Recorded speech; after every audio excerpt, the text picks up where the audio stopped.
안녕하세요. 행복부자연구소입니다. 혹시 여러분 성공 확률이 한 90%쯤 된다고 해도요. 그 나머지 10% 실패할까봐 그냥 망설이고 계신가요? 오늘 저희는 오연석 교수님이 이 젊은 세대에게 왜 그렇게 도전을 강조하시는지 그 깊은 뜻을 한번 파헤쳐 보려고 합니다. 네, 맞습니다. 오연석 교수님은 이 불확실성이 큰 시대에 오히려 과감하게 행동하는 것, 그러니까 도전이 중요하다고 보세요. 성장의 핵심 동력이라는 거죠. 완벽한 때에 완벽한 환경, 그런 건 사실 기다리면 오지 않는다. 기회만 놓친다. 뭐 이런 말씀이시고요. 그래서 그 제프 베이조스의 68% 룰을 말씀하신 게 참 흥미로웠어요. 아니 90% 이상 확신을 기다리면 오히려 성과가 낮아진다니? 이건 좀 보통 생각하고 다르잖아요. 네, 바로 그겁니다. 90% 확신이라는 건 어떻게 보면 이미 남들도 다 아는 길, 좀 안전하지만 큰 성과는 기대하기 어려운 뭐 그런 상태일 수 있다는 거죠. 역설이요. 그래서 오 교수님은 한 3분의 2, 그러니까 대략 68% 정도, 그 정도 정보랑 확신이 들면 일단 과감하게 나가보라고 하시는 거죠. 가다가 이거 좀 아닌 것 같다 싶으면 그때 가서 다시 생각하고 수정해도 괜찮다는 거예요. 중요한 거 행동 그 자체죠. 듣고 보니 교수님 본인의 삶 자체가 그 철학을 딱 보여주는 것 같네요. 85년에 미국 유학 가실 때 성공 확률 30%도 안 됐다고 하셨잖아요. 그 불확실함 속에서 대체 뭘 경험하셨기에 이 도전을 이렇게까지 중요하게 생각하시는 걸까요? 을 벗어나서 세상을 보는 눈이 확 넓어지신 거예요. 뭐 단순히 외우는 공부가 아니라 원리를 파고드는 그런 학습 방식도 배우고 또 개개인의 다름, 그 개성을 존중하는 문화, 이런 걸 직접 겪으면서 정말 큰 영감을 받으셨다고 해요. 04년에 자녀분들 교육 때문에 캐나다 가셨을 때도 비슷한 걸 느끼셨다고 하고요. 그러니까 도전하지 않았다면 절대 몰랐을 그런 것들이죠. 네네. 결국 도전을 제일 망설이게 하는 건 그거네요. 실패하면 어떡하지? 이 두려움. 사실 90% 성공 가능성보다 그 10% 실패 가능성이 더 크게 느껴지는 게 사람이니까요.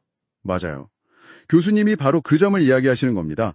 실패를 너무 두려워하는 것, 또 너무 보수적이고 방어적으로만 생각하는 태도, 이게 행동을 딱 막아버린다는 거죠. 결과적으로는 더 큰 기회, 심지어 우리가 바라는 그 경제적 자유로 가는 길까지도 막을 수 있다. 이렇게 좀 경고를 하시는 거예요. 그래서 일단 행동하라. 네, 일단 해봐라. 궁극적으로 이게 나한테 도움이 될 것 같다. 그런 판단이 서면 설령 실패 가능성이 좀 있더라도 그 시도 자체에 가치를 둬야 한다는 거죠. 믿어보라는 겁니다.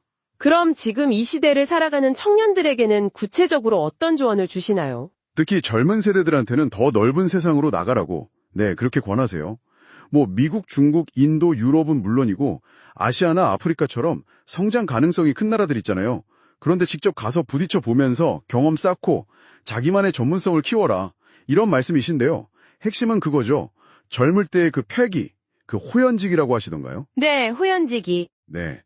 세상을 향해서 품는 그 꺾이지 않는 기계, 도전정신, 이걸 잃지 말라는 겁니다. 근데 현실적으로 돈이 없다거나 이런 장벽도 분명히 있을 텐데요. 당연히 있죠.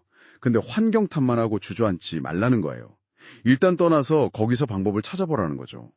예를 들어 선진국 같은 경우는 학교 다니면서 할 수 있는 알바라든지 커뮤니티 지원이라든지 잘 찾아보면 활용할 수 있는 게 생각보다 많다. 이런 이야기입니다. 중요한 건 비전, 그리고 그걸 향해 가려는 의지죠. 그 도전하면서 겪는 어려움들이 그냥 힘든 걸로 끝나는 게 아니라 오히려 그 사람을 더 단단하게 만든다. 이런 말씀이시군요. 그래서 교수님께서 한국 재벌 3세들 일부의 문제점을 지적하신 것도 좀 비슷한 맥락으로 볼 수 있겠네요. 정확합니다.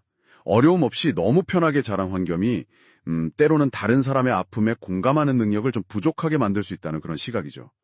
고생을 직접 안 해보면 성공이 얼마나 값진 건지, 감사한 건지 잘 모를 수 있고, 또 가끔은 개인적인 취미나 욕심이랑 경영을 혼동하기도 하고요. 네, 유통업체 CEO나 골프장 오너 사례 같은 거 말씀하셨죠. 그렇죠. 결국 도전 과정에서 겪는 그 시련들이 개인의 성숙뿐만 아니라 타인을 이해하는 공감 능력의 바탕이 된다는 뜻입니다. 도전 정신이 단순히 개인 성장만이 아니라 사회적인 책임감하고도 이어지는 거군요. 그럼 마지막으로요, 이 도전이 경제적 자유하고는 또 어떻게 연결될까요? 교수님은 이 도전 정신이야말로 경제적 자유로 가는 길에 어떻게 보면 출발점, 그리고 정말 필수적인 요소라고 강조하세요. 지금 뭐 경제가 어렵다, 미래가 불안하다. 이런 이유로 도전마저 접어버리면 인생이 좀 허무해지고 진짜 원하는 삶을 살기 어려워질 수 있다는 거죠. 어려운 환경 속에서도 가능성을 보고 뛰어드는 그 용기, 그게 바로 경제적인 주체성을 세우는 기본 자세다. 이렇게 보시는 겁니다. 교수님 말씀을 쭉 따라와 보니 도전이라는 게 뭐 성공이냐 실패냐 그 결과 자체보다는 불확실한 상황 속에서도 길을 만들고 행동하면서 스스로 성장하는 되게 역동적인 과정 그 자체 같아요. 어쩌면 환경이 어렵다고 느낄수록 더 필요한 자세일 수도 있겠네요. 네, 맞습니다.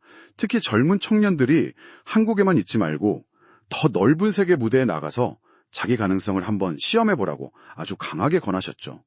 실패할까봐 두려워하기보다는 성장할 기회에 초점을 맞추는 그런 용기가 필요하겠습니다.